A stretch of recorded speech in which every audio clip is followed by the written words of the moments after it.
¿Qué tal, familia? Me da mucho gusto que estés conectado.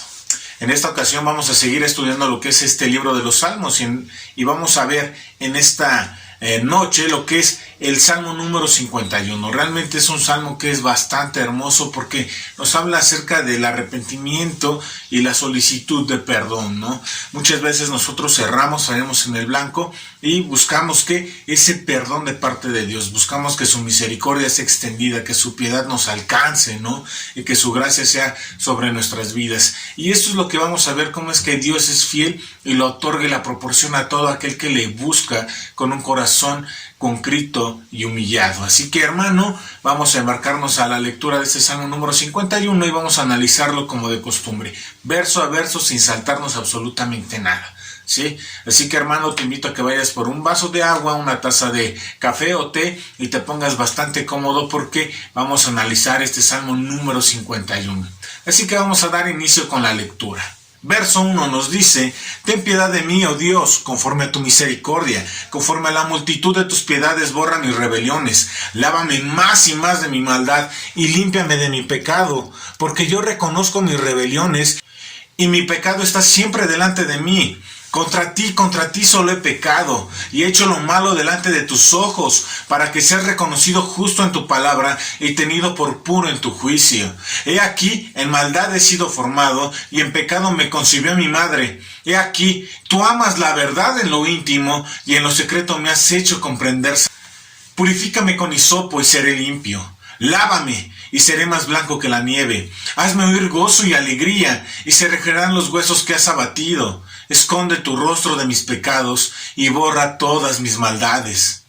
Crea en mí, oh Dios, un corazón y renueva un espíritu recto dentro de mí. No me eches delante de ti y no quites de mí tu santo espíritu.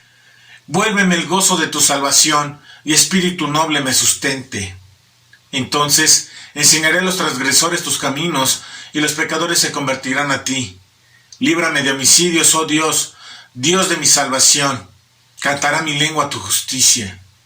Señor, abre mis labios y publicará mi boca tu alabanza, porque no quieres sacrificio, que yo lo daría, no quieres holocausto. Los sacrificios de Dios son del espíritu quebrantado. Al corazón contrito y humillado no despreciarás tú, oh Dios. Haz bien con tu benevolencia a Sión, edifica los muros de Jerusalén. Entonces te agradarán los sacrificios de justicia, el holocausto u ofrenda del todo quemada. Entonces ofrecerán becerros sobre tu altar. Realmente, este salmo nos habla acerca del perdón solicitado por el rey David. ¿Ante qué? Ante el pecado que le carcomía hasta los huesos. Y es que realmente el estar inmerso en el pecado es algo que es tremendo, ¿sí? Nos va desgastando poco a poco, nuestra conciencia se ve afectada. De hecho, podemos recordar una y otra vez nuestra maldad, ¿sí? Pero ¿cuándo es que sucede esto? ¿Cuándo es que la maldad me pesa? Nosotros podemos sentir esto cuando el remordimiento viene a cada uno de nosotros, cuando sabemos que nuestras acciones no están bien, sino que estamos caminando en maldad, que estamos procurando hacer lo malo, ¿sí? Y tratamos de obviarlo. A veces nos autoterapiamos diciendo: es que todo el mundo lo hace, es que pues no debería de estar prohibido esto porque yo no le hago mal a nadie, esto solamente lo hago yo, es para mí, ¿sí? Pero las cosas no son así. Hay que hablar tal como es.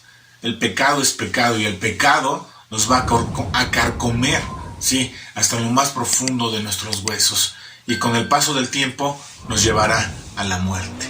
Así que en este salmo vamos a nosotros encontrar una enseñanza grande, profunda, acerca de lo que es llevar nuestro pecado delante de Dios, pedir su misericordia, su piedad. ¿Para qué? Para que nos perdone, para que nos lave, para que nos limpie y que renueve el gozo de nuestra salvación. En este salmo vamos a aprender cómo es que nosotros debemos de ser transformados por Él, a través de su Espíritu Santo, que está disponible en cada uno de nosotros. Así que, hermano, vamos a dar un poco más de trasfondo. Y este trasfondo lo vamos a encontrar nosotros en 2 de Samuel, en el capítulo 12. Y vamos a ver en qué situación se encontraba David y por qué esta angustia, este dolor le está carcomiendo hasta los huesos. ¿Sí? Su pecado, ¿sí?, no ha sido borrado, aunque ya ha pasado casi un año, ¿sí?, desde que peca hasta que escribe este Salmo número 51. Y vamos a darle lectura a este pasaje que encontramos en 2 de Samuel 12. Verso 1. Jehová envió a Natán a David, y viniendo a él, le dijo: había 2 hombres en una ciudad, el uno rico y el otro pobre. El rico tenía numerosas ovejas y vacas, pero el pobre no tenía más que una sola corderita, que la había comprado y criado, y que había crecido con él y con sus hijos juntamente, comiendo de su bocado y bebiendo de su vaso, y durmiendo en su seno, y la tenía como una hija. Y vino uno de camino al hombre rico, y éste no quiso tomar de sus ovejas y de sus vacas para guisar para el caminante que había venido a él, sino que tomó la oveja de aquel hombre pobre, y la preparó para aquel que había venido a él. Entonces se encendió el furor de David en gran manera contra aquel hombre, y dijo a Natán: vive Jehová, que el que tal hizo es digno de muerte, y debe pagar la cordera con 4 tantos, porque hizo tal cosa y no tuvo misericordia. Entonces dijo Natán a David: tú eres aquel hombre. Así ha dicho Jehová, Dios de Israel: yo te ungí por rey sobre Israel, y te libré de la mano de Saúl, y te di la casa de tu señor, y las mujeres de tu señor en tu seno. Además, te di la casa de Israel y de Judá, y si esto fuera poco, te habría añadido mucho más. ¿Por qué pues tuviste en poco la palabra de Jehová, haciendo lo malo delante de sus ojos?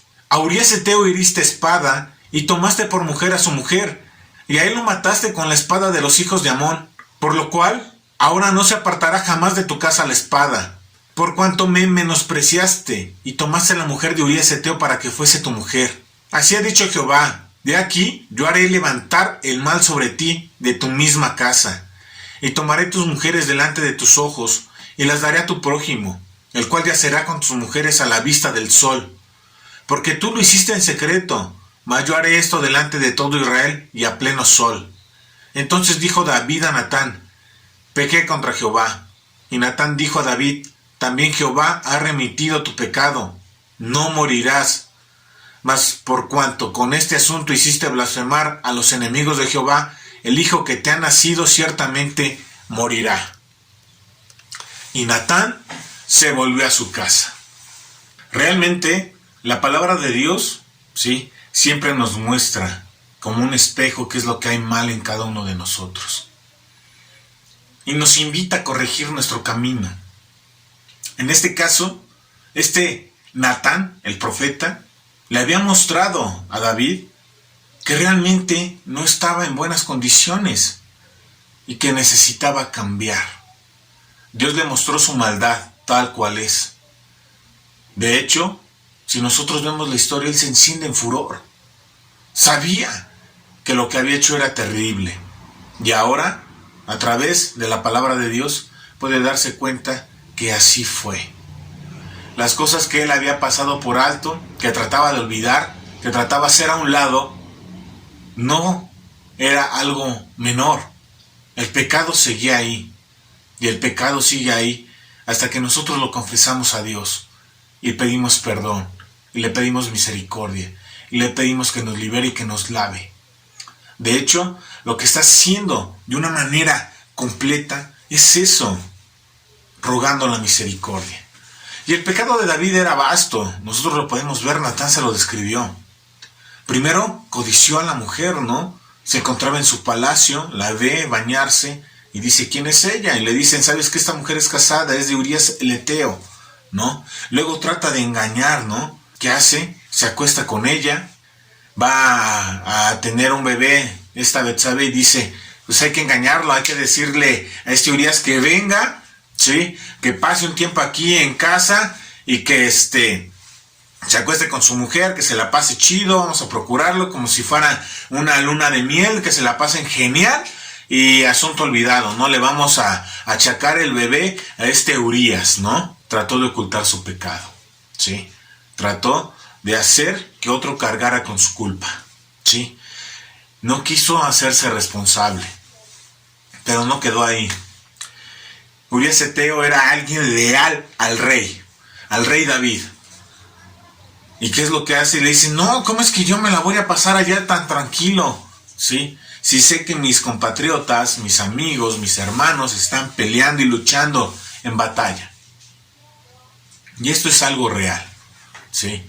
El rey lo notó, lo pudo ver, ¿sí? ¿Y qué es lo que trae a este David ahora? Pues una decisión tremenda y terrible. Manda a este Urías el Eteo a la fila de enfrente, ¿sí? En contra de los amonitas. ¿Y qué es lo que hacen? Pues lo matan, ¿sí? Creyó que con esta acción pues se había acabado el asunto, que ya no había problema y se acabó, que ya se podían lavar las manos y que aquí no pasó nada y vamos a continuar con nuestras vidas, ¿sí? Pero eso no es verdad. Muchas veces nosotros, al igual que David, buscamos autoengañarnos, ¿sí? Sabemos que las cosas que hicimos son terribles y que son malas, ¿sí? Pero no tenemos ese corazón para presentárselo delante de Dios y decirle, Señor, he pecado contra ti. Y esto es algo que es tremendo, porque realmente la culpa te carcome los huesos, ¿sí? Tu conciencia te va presentando una y otra vez tu maldad. Y te sientes mal y puedes estar dolido y puedes estar chillando, ¿sí? Y puedes seguir teniendo el remordimiento que quieras, ¿sí? Pero si no te arrepientes, ¿sí? Si no le presentas tu pecado a Dios, si no le pides su misericordia a Dios, el asunto no se va a quedar ahí, no va a ser borrado, no va a ser quitado, no vas a ser lavado, no vas a ser purificado por Dios, ¿sí? Al contrario, el pecado va a estar ahí presente una y otra vez. ¿Por qué? Porque eso pasa con los hijos de Dios, ¿sí? El Espíritu Santo te trae a convicción una y otra vez. Cuando ya no te pase esto, ¿sí? Cuando el pecado ya te dé igual, cuando te amoldes a lo que los demás creen, piensan, si tú digas, bueno, es que todos lo hacen, así está chido y me la paso genial, lo disfruto, ya no puede ser pecado si todos lo hacen, pues ya estás totalmente errado, tu corazón se está endureciendo y se va haciendo de piedra. ¿Cuál es el peligro? Que esto te va a acarrear a la muerte, ¿sí? Dios, por eso es que está una y otra vez insistiéndote que le presentes a Él este pecado y esta maldad que has cometido y desea que lo cambies, ¿sí? Y el rey David es lo que hizo. Es por ello que debemos de presentar nuestras faltas delante de Dios, decirle perdóname, límpiame, y Él va a obrar porque te ama. Y te ama demasiado y su espíritu te está redarguyendo una y otra vez que le presentes, ¿sí?, estos problemas a Dios. Y Dios ha de perdonarte y de limpiarte. Y vamos a empezar con los dos primeros versos, ¿no? Nos dice, ten piedad de mí, oh Dios. Y esto es algo que nosotros debemos de buscar, ¿sí? Buscar la piedad de Dios, ¿sí? Y tener que reconocer nuestro lugar. David era un rey. Y cuando normalmente alguien pide piedad es para que el castigo que va a recibir sea menor, ¿sí? Y esto es algo que está pidiendo. Él ya no está tratando de encubrir su pecado. Ya no hay en él esa dureza en su corazón. Al contrario, hay un sentido de arrepentimiento. Y esta frase audaz, ¿sí?, le emplea a él. Le dice, ¿sabes qué? Perdóname, ¿sí? Ten piedad de mí, oh Dios. Necesito de tu piedad. Porque el castigo que merezco es fuerte, es tremendo, ¿sí? Y las consecuencias las va a tener. Son tremendas. Aunque al final nosotros podemos ver cómo aminora ese castigo. Porque inmediatamente David reconoce, ¿no?, he pecado contra Dios. E inmediatamente Natán también le dice, Dios ha remitido tu pecado. Es decir, ha dado una sentencia menor de la que merecías, ¿sí? Y ya no vas a morir, porque eso es lo que iba a pasar. Pero el reconocer que pecó contra Dios, él evitó la muerte, ¿sí? Y eso es algo que Dios quiere que tengamos presente, ¿sí? Dejémonos de autojustificar, de cualquier modo, ¿sí? Es que ¿por qué me mentiste? Es que era algo que era necesario, tenía que decirte una mentira. No, las mentiras están mal, el mentir está mal, el dar falso testimonio está mal. No lo hagas. Es que todos mienten, Adán. Pues sí, todos mienten. Tú no. Tú sé diferente. A eso nos hemos invitados en este momento, a ser diferentes. David dejó de autojustificarse. Ya no presentó excusas. De hecho, presentó su pecado con claridad. Lo reconoció. Por eso es que pide piedad. ¿Sí? Y esta piedad es conforme a la misericordia de Dios. Y me encanta esto porque realmente Dios es hermoso. Siempre nos muestra su amor una y otra vez.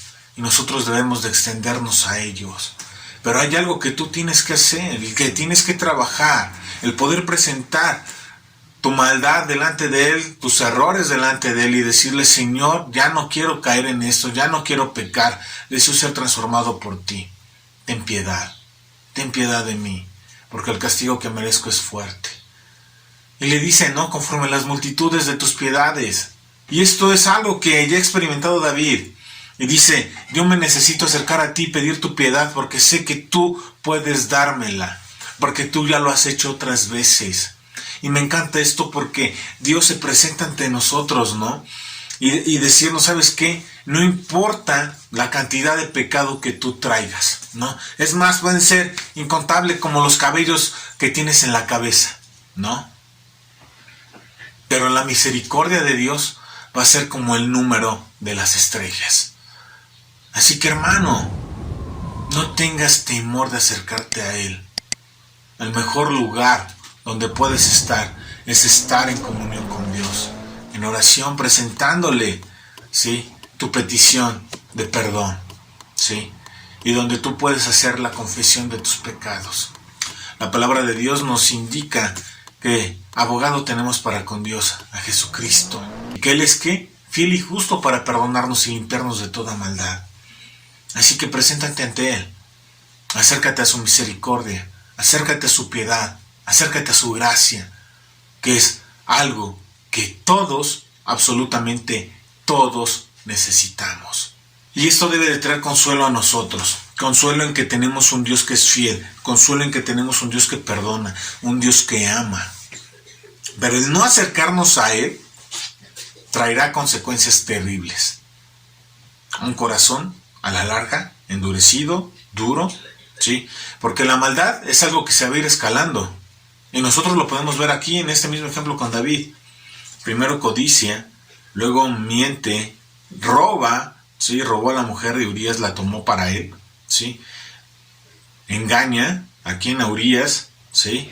Y luego lo mata, ¿sí? Porque literal, aunque él no le atravesó una espada, dice la palabra de Dios que lo mató, como a través de la espada de Amón, ¿sí? De los amonitas. Así que esto es algo que nosotros tenemos que tener presente, ¿sí? Y Él va a borrar ¿qué? Cada una de nuestras ¿qué? De nuestras rebeliones. Y es interesante ver este término rebelión, porque rebelarse significa sé lo que tengo que hacer, pero no quiero hacerlo. Es decir, ya escuché Dios, ya escuché lo que tú me dices, pero me vale. Yo voy a seguir con esta actitud altanera, egoísta, pensando siempre en mí y poniéndome en primer lugar en todo, ¿sí? Soy el yo primero y luego escucho tus consejos, sí, y si son buenos, qué padre, si no, adiós, ¿no? Y es que también muchas veces tenemos que ver cómo es que nosotros tenemos este acercamiento con la palabra de Dios. Porque Dios es totalmente claro, honesto, ¿sí? A la hora de hablarnos. El problema es que muchas veces nos entra por un oído y nos sale por el otro, ¿no? Y creemos que siempre podemos apelar a la misericordia y a la bondad de Dios. Pero hemos visto que el corazón se endurece, ¿sí? Y va a llegar el momento, según Romanos capítulo 1, en que el entendimiento, ¿sí?, en nuestra cabeza ya no va a ser posible. Y entonces, por más que queramos arrepentirnos, ya no va a caernos luz a nuestra mente. Ya ni siquiera nos vamos a poder dar cuenta que estamos mal y vamos a caminar por caminos de maldad. Vamos a andar por el camino ancho, por el camino de la perdición, el que lleva a la muerte y al sufrimiento eterno, ¿sí? Así que tenemos que ponernos muy abusados. ¿Me voy a rebelar ante Dios o no? Muchas veces creemos que Dios es como que el coaching de vida, el que trae lindos consejos, ¿no?, que tú puedes aplicar en tu vida, ¿sí? Pero esto no es así.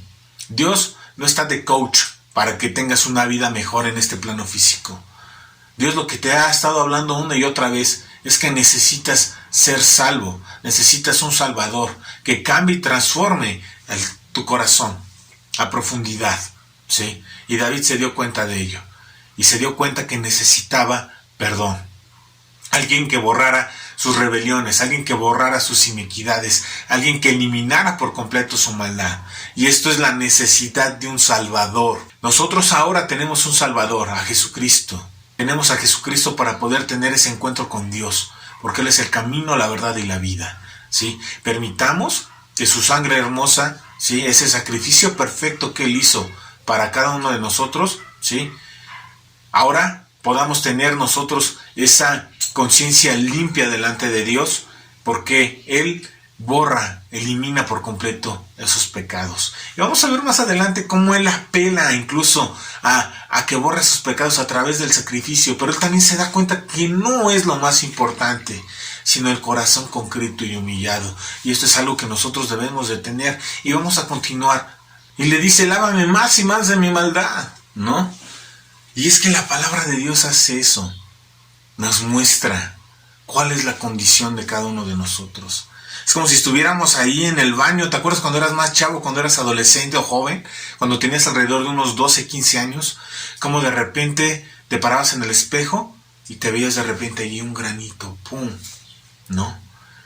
Y decías, ¿ahora qué? ¿Qué pasó aquí? ¿No? Ya me salió un barro, ¿no? Y hacías todo lo posible y hasta lo imposible para eliminar esa imperfección. Lo mismo pasa con la palabra de Dios. Nos habla para que eliminemos lo sucio y lo manchado que muchas veces estamos. Y eso es lo que le pasó a David. La palabra de Dios a través del profeta le trajo esa convicción y le mostró que él estaba sucio y su condición no era buena, que necesitaba cambiar. No necesitaba olvidar su pecado, necesitaba confesarlo, ¿sí?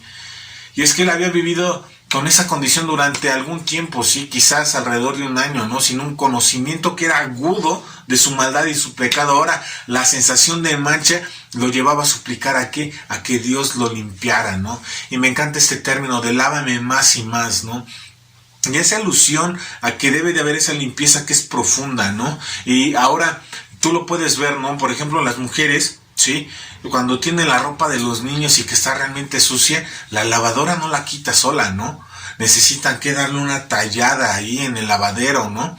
No es simplemente el hacer un medio limpiado, que es lo que hace la lavadora con la ropa que no está tan sucia, la limpia por completo. Pero cuando hay una ropa que es sumamente sucia, que está muy, muy sucia, ¿sí?, pues hay que lavarla con todo, ¿no? Y ahí ves a la mujer, ¿sí?, tallando fuerte, ¿sí?, tallando fuerte, muchas veces golpeando, ¿no?, la ropa acá, pum, pum, pum, pum, duro y duro, ¿no? A fin de que sea quitada esa mancha.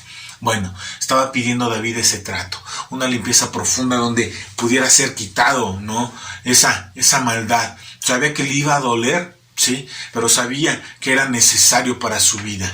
Pero nosotros muchas veces somos como que muy chillones.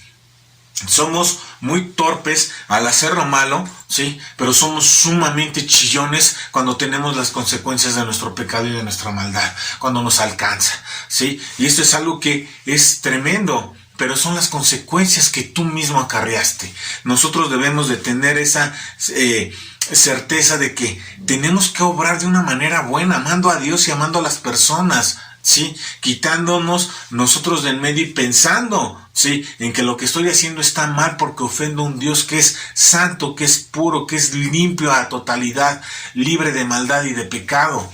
Y yo no puedo estar cerca de Él, ¿sí?, a menos de que Cristo me lave, me limpie y borre mi iniquidad delante de sus ojos, ¿sí? Y eso es a lo que nosotros necesitamos entender, que la maldad, ¿sí?, nos hace como si estuviéramos puercos. David deseaba ser limpio, no solamente de aquellas purezas que eran externas o visibles, sino también en su misma naturaleza. Era algo que necesitaba. Y en estos dos primeros versículos nosotros podemos ver términos muy importantes, como rebeliones, que nos da la idea de cruzar una barrera, ¿sí? Aunque nosotros sabemos que está mal, ahí vamos, ¿sí? Pero también nos habla acerca de la maldad, ¿no? Y esta es el hacer las cosas torciéndolas, ¿no? Sabiendo que algo está malo, nosotros buscamos la manera de verlo como algo bueno. Un ejemplo de ello, ¿cuál sería? ¿No? Por ejemplo, yo sé que el robar está malo, pero aún así lo hago porque según yo estoy en necesidad. Y esto no es así. Estás en necesidad, ve y trabaja, no robes, ¿sí? Pero nosotros torcemos, ¿no? La verdad, ¿no? Y pervertimos el conocimiento, ¿sí? Pero también nos habla también del pecado, ¿sí? Y esta es la idea de fallar, de quedarnos cortos, de fallar en el blanco, que sabiendo lo que tenemos que hacer, no lo hacemos, ¿sí? Así que quiero que tengas estos términos porque los va a seguir repitiendo el autor de este Salmo número 51. Así que, hermano, pongamos manos en la obra. Dejemos, ¿sí?, que Dios trate con nosotros. Pongamos en nuestra boca esa confesión de pecado, presentemos nuestra maldad a Él y Él nos va a perdonar. Así que, hermanos, sigamos adelante. Hermano, te amo mucho, no dejes de asistir a la iglesia. Seamos agradecidos con Dios y vayamos a darle gracias por lo que ha hecho en este año, ¿sí? Y permitamos, ¿sí?, que Él empiece a obrar en nuestra vida, porque la obra en cada uno de nosotros aún no ha terminado, aún hay mucho por hacer. Así que, hermano, quiero decirte que te amo en Cristo. Que Dios te bendiga.